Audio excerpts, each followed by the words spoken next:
Next, coming to the important derivation. Okay, definitely they will ask you for the 7 marks question or 2 marks question. Okay, 7 marks కానీ 2 marks కానీ ఖచ్చితంగా ఉంటుంది. In case if you ask you for the 2 marks, he will ask you as what is mean by the gaze factor. Gaze factor అంటే ఏంటని అడుగుతాడు. Or in case if he ask for the 8 marks question or 7 marks question, he may be asked you as derive the expression for gaze factor. Gaze factor యొక్క derivation రాయమంటాడు. Okay 2 marks కడిగినప్పుడు మనం ఎలా రాయాలి? Okay 2 marks కడిగినప్పుడు gauge factor, okay I am writing as a shortcut as GF. Okay gauge factor is equal to, in symbolic notations it is represent with the K letter. Okay K is equal to change in resistance by original resistance. Let's see ma, change in resistance by original resistance by change in length by original length. Okay, this is called as a gaze factor. Gaze factor mean ఎలా రాస్తారంటే gaze factor is defined as the change in resistance to original resistance by change in length by original length అని చెప్పి రాస్తారు. Okay gauge factor 2 marks కి. Okay simple ఇలా రాస్తే చాలు. అదే in case కనుక మనకి గేజ్ ఫ్యాక్టర్ అనేది ఒక SI కి అడిగితే, okay gauge factor K is equal to del R by R divided by del L by L. Okay, let's see what you mean by the del R by R. Resistance ఎప్పుడు మారుతుంది? ఎప్పుడైతే wire యొక్క length increase అయితే resistance మారుతుంది. Okay wire యొక్క length మారినప్పుడు resistance మారుతుంది. So this terms okay ఎలా రాస్తారు అన్నమాట 2 మార్క్స్ కి. అదే ఎస్ఐకి వచ్చినప్పుడు ఎలా రాస్తారు? ఓకే ఎస్ఐకి వచ్చినప్పుడు let's see a small derivation. I will write here for the strain. Okay strain కి మనకి స్మాల్ డెరివేషన్ తెలుసు కదమ్మా. స్ట్రెయిన్ చెప్పేకునే బదులు ముందు పాయిజన్స్ రేషియో గురించి మాట్లాడుకోవచ్చు. Poisons ratio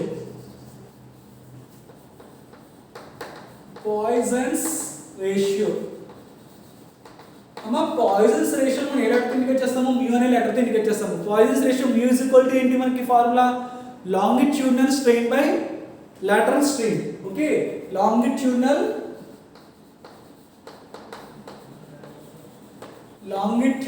strain by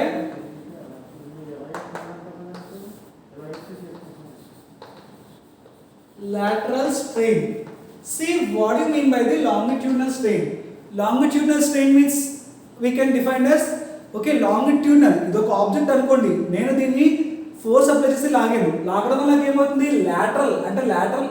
okay ఇక్కడ నాకు అంటే చేంజ్ ఇన్ డైమెన్షన్స్, అంటే ఇక్కడ నాకు డయామీటర్ డిక్రీజ్ అవుతుంది, అలాగే నాకు ఏమవుతుంది? దీని యొక్క లెంత్ అనేది ఇంక్రీజ్ అవుతుంది. So I can write as del D by D, అంటే change in diameter by original diameter divided by lateral strain అంటే ఏంటి? Change in length by original length. Okay this is called as the Poisson's ratio. Okay, change in del D by D divided by del L by L. Okay ఈ విధంగా మనం Poisson's ratio. ఆ తర్వాత మళ్ళీ మనం ఏం రాసుకోవచ్చు? Poisson's ratio అంటే mu is equal to, so ఇక్కడ మనకి ఈ డెరివేషన్ లో అంటే గేజ్ ఫ్యాక్టర్ డెరివేషన్ లో మనకి ఏం ఉపయోగపడుతుంది? Okay del D by D value ఉపయోగపడుతుంది. del D by D value ఉపయోగపడుతుంది. సో నేను ఇప్పుడు ఏం రాసుకోవచ్చు? del D by D ని ఎలా వచ్చేసి దీన్ని యువత వైపు పంపించుకున్నాను. ఇది ఇటు వైపు వెళ్తే ఏమవుతుంది? ఇప్పుడు వరకు డినామినేటర్ ఉంది, అవతల సైడ్ వెళ్ళేసరికి న్యూమరేటర్ అవుతుంది. So del D by D is equal to mu into del L by L. Okay ఇది ఎక్కడో ఒక చోట మనకి నోటేషన్ పనికి వస్తుంది. Simply you have to remember Poisson's ratio is defined as a longitudinal strain by the lateral strain. Okay, or longitudinal stress by lateral strain. Okay, longitudinal stress means del D by D divided by del L by L.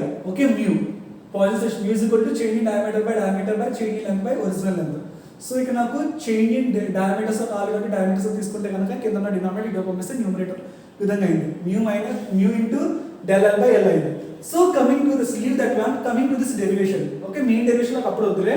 So ఇక్కడ resistance అంటే ఏంటో మనకు తెలుసు, చిన్నప్పటి నుంచి చదువుకున్నాము. 10th క్లాస్లో derivation మనకి ఎలక్ట్రిసిటీలో resistance కూడా నేర్చుకున్నాము. Resistance R is equal to, okay density into okay it is directly proportional to the length of the wire and indirectly proportional to the area of its cross section. Simply మీకు ఇది formula కూడా చదువుతారు. resistance R is equal to density of the material into length by area, directly proportional to the length. resistance length అంటే length increase అయితే నీకు resistance కూడా increase అవుతుంది. ఇందాక మీకు చెప్పుకున్నాం కదా. అదే విధంగా ఇక్కడ మనకి ఏమవుతుంది indirectly proportional to the area of cross section. అంటే నీకు క్రాస్ సెక్షన్ తగ్గితే రెసిస్టెన్స్ పెరుగుతుంది, రెసిస్టెన్స్ తగ్గితే అది క్రాస్ సెక్షన్ ఆఫ్ ఏరియా పెరిగితే ఇది తగ్గుతుంది, ఇది తగ్గితే ఇది పెరుగుతుంది. ఓకే, లెట్స్ సీ మా P into L by A ఏంటి area of the cross section. I'm taking as pi by 4 d square. Okay, pi by 4 d square. Leave this one. Coming to the gauge factor derivation, what I am taking? I am taking the only value of R. Okay, or I need to take the value of resistance. Okay, ఇక్కడ మనకి ఏంటి strain వల్ల వచ్చే resistance అంటే change. Okay, అంటే resistance strain వల్ల వచ్చే resistance అంటే ఎలా తీసుకుంటాం అంటే original resistance plus change in resistance. Okay, original resistance plus change in resistance. ఇక్కడ చూడండి ఒరిజినల్ రెసిస్టెన్స్ అంటే ఏంటమ్మా, ఒరిజినల్ రెసిస్టెన్స్ రో ఇంటూ ఇక్కడే చేంజ్ రెసిస్టెన్స్ కూడా తీసుకోండి, rho into L, L plus del L.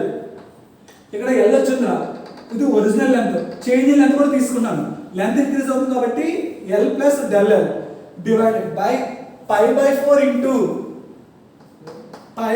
Into D square. Okay, ఇక్కడ D square అంటే diameter లో కూడా చేంజ్ వస్తుంది, అంటే ఇక్కడ ఏంటి change in diameter also. Okay, అంటే ఏంటి డి మైనస్ డెల్ డి అంటే డయామీటర్, ఇక్కడ లెంత్ ఇంక్రీజ్ అవుతుంది, డయామీటర్ డిక్రీజ్ అవుతుంది. D into del D square ఉన్నదా అంటే I'm writing here whole square. Okay, ఇక్కడ నేను రెసిస్టెన్స్ ఉన్నదని నేను ఏం రాసుకున్నానంటే రెసిస్టెన్స్ ఈ రెండింటిని కలిపి ఇక్కడ రాసుకున్నాను. ఓకే, స్ట్రెయిన్ వల్ల మారిన resistance, density into length, length change in length, length పెరుగుతుంది కదా, so L plus del L.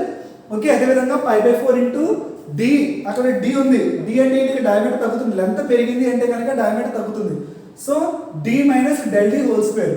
Okay, when you are looking this it is looking like a minus B whole square form. ఇది a minus B form ఉందా లేదా, yes. So I'm explaining this density into L plus del L divided by pi by 4 into a minus b whole square, a square. Okay, minus, okay, 2ab, 2 into a into b, 2 into d into del d, 2ab plus b square అంటే del d whole square,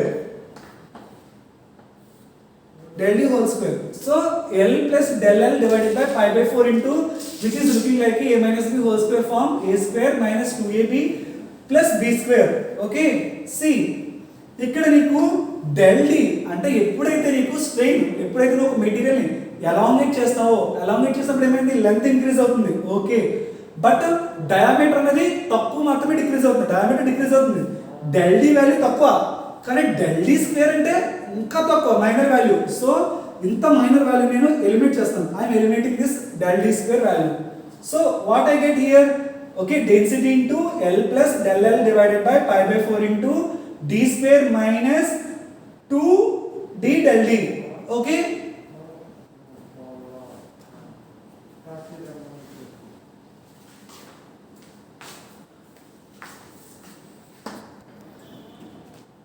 okay, here I am taking the ls common.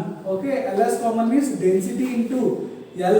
Okay, ఇక్కడ l common చేస్తే ఏమైందమ్మా 1 plus del l divided by l, ఎందుకంటే ఇక్కడ l లేదు కాబట్టి l common తీసుకున్నాం కాబట్టి by l divided by. Okay, ఇక్కడ మనం ఏం చేద్దాం, కింద ఉన్న టర్మ్ లోని d common, sorry d square common చేద్దాం. ఓకే, d స్క్వేర్ కామన్ చేద్దాం. Okay, so pi by 4 into d square common చేస్తే ఏమవుతుందమ్మా, ఇక్కడ ఏమీ లేదు కాబట్టి d స్క్వేర్ కాబట్టి 1 అమ్మా, 1 minus 2 into okay d into del d అంటే ఇక్కడ మనకి ఏమవుతుంది d స్క్వేర్ తీయాలి, కానీ ఇక్కడ మనకి d ఉంది, సో ఇక్కడ మనం డినామినేటర్ రాసుకుంటాం. Okay, 2d into del d divided by d square. Okay, very good. ఇక్కడ చూడండి న్యూమరేటర్ లో d, డినామినేటర్ లో d స్క్వేర్, అంటే ఇక్కడ ఏం మిగిలింది d మిగిలింది. Okay, yes or no, yes. తర్వాత okay, density into rho into L into 1 plus del L. ఇక్కడ మనం ఒకసారి నేను నోటేషన్ రాసుకున్నాను చూడండి, density into L into 1 plus del L by L divided by pi by 4 into d square into 1 minus 2 into del d divided by d. ఇక్కడ చూడండి అమ్మా మనకి ఏదో తెలుస్తుంది del d divided by d అంటే ఎంత del d divided by d అంటే ఇక్కడ మనకు వచ్చిన value del d divided by d is equal to mu into del L by L isn't it yes or no అంటే మనము ఈ టర్మ్ లో కన్వర్ట్ చేసుకున్నాం అంటే ఇచ్చిన డయామీటర్ కూడా లెంత్ లోకి మార్చుకున్నాం so substitute del d by d is equal to ఇది సబ్స్టిట్యూట్ చేయండి so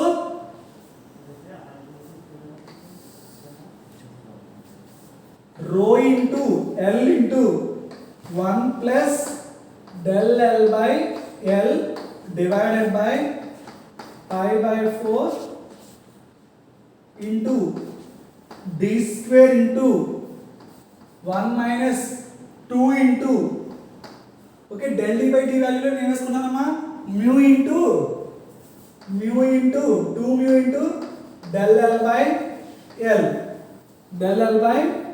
L okay once possible what I am doing here I am doing here a rationalizing denominator లో ఏదైతే ఉందో దాన్ని నేను rationalize చేస్తున్నాను ఓకే సో rationalizing ఇక్కడ minus ఉంది కాబట్టి ప్లస్ తో rationalize చేస్తే same again okay if you are doing some rationalization what happen 1 plus 2 mu into del L by L divided by 1 plus 2 mu into del L by del L okay ఈ విధంగా నేను rationalise చేసుకున్నాను okay rationalise చేసుకున్న తర్వాత నాకు ఏమవుతుంది ఇక్కడ denominator లో చూడండి a minus b into a plus b okay ఇక్కడ a minus b into a plus b form లో ఉంది పైన ఒకసారి న్యూమరేటర్ మనం సెర్చ్ చేసి రాద్దాం ఓకే ఎలా రాద్దామో చూడండి rho into L into ఈ ఫస్ట్ టర్మ్ ఉంది కదా first term into first term 1 into 1 plus 1 into 2 mu del L by L అంటే 1 into 2 mu del L by L ఏమవుతుంది 2 mu del L by L okay అదే విధంగా del L by L into 1 అంటే plus del L by L అదే విధంగా del L by L into okay 2 mu del L by L అంటే ఏమవుతుంది plus 2 mu del L by L whole square divided by coming to the denominator what we have common pi by 4 into d square okay see a minus b into a plus b which is in the form of a square plus b square అంటే ఇక్కడ ఏమవుతుంది a square అంటే 1 okay as well as b square అంటే ఏమవుతుంది 2 into mu into del L by L whole square మీకు నేను చెప్పానమ్మా change in length ఎప్పుడైతే మనకి ఒక body subject to strain subject అయితే ఏమవుతుంది లెంత్ లో చేంజ్ అవుతుంది లెంత్ చాలా తక్కువ ఉన్నదంటే మరి డెల్ స్క్వేర్ చేస్తే ఇంకా అవుతుంది చాలా తక్కువ వాల్యూ అవుతుంది so I am cancelling whole square term అంటే ఈ హోల్ స్క్వేర్ టర్మ్ ని క్యాన్సిల్ చేశారు అదేవిధంగా ఇక్కడ కూడా హోల్ స్క్వేర్ ఉంది so I am cancelling this whole term okay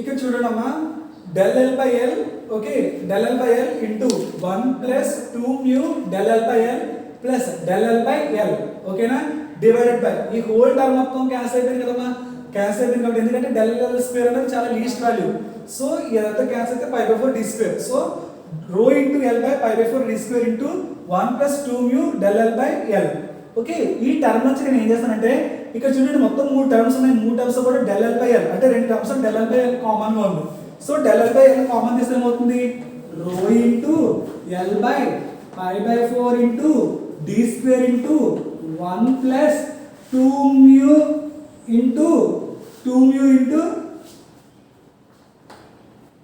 ఇక్కడ del L by కామన్ తీసాం okay 2 mu into del L by L. Okay del L by L common చేసాం. Okay once pass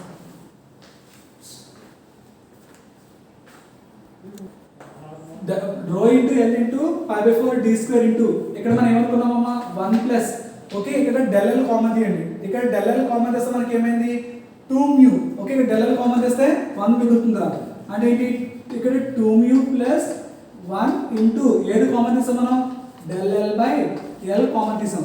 ఓకేనమ్మా so ఇక్కడ 1 plus ఈ term ఉన్నది. So అంటే ఇది దీనికి చెందుతుంది దీనికి చెందుతుంది. సో ఐ యామ్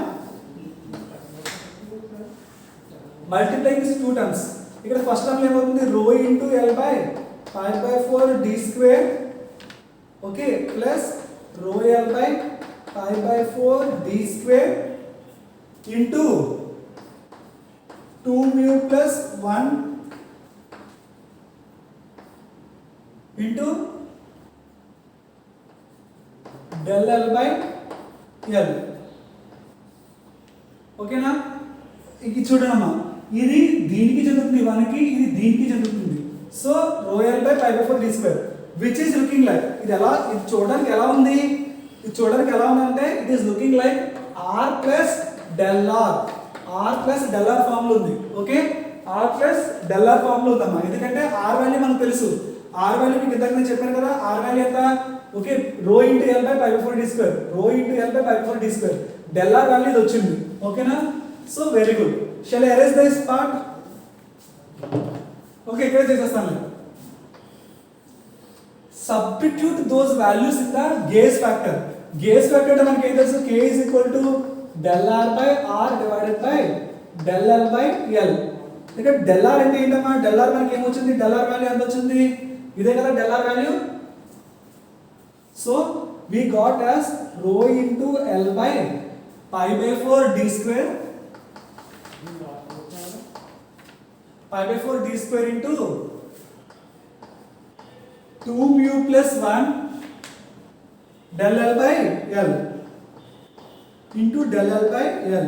అదే విధంగా r వాల్యూ ఎంత వచ్చిందమ్మా మనకి rho into L by pi by 4 into d square divided by del L value ఎంతమ్మా చేంజ్ ఇన్ లెంత్ మనకి తెలియదు కాబట్టి del L by L కింద వస్తున్నాం.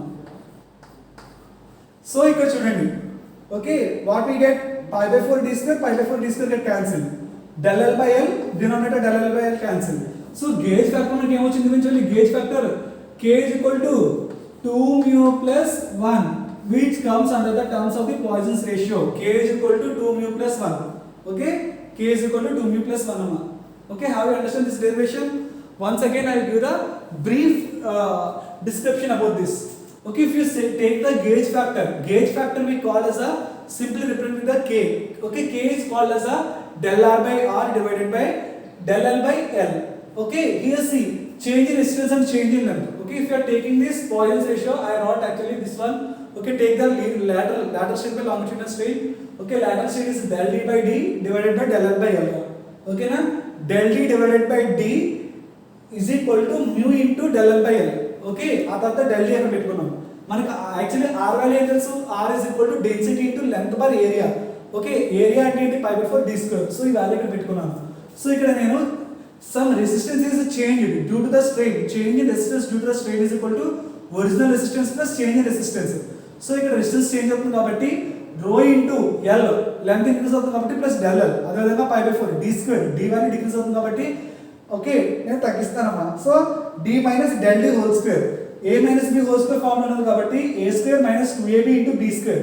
ఓకే ఇక్కడ d square అంటే చాలా తక్కువ value. So I am cancelling this term.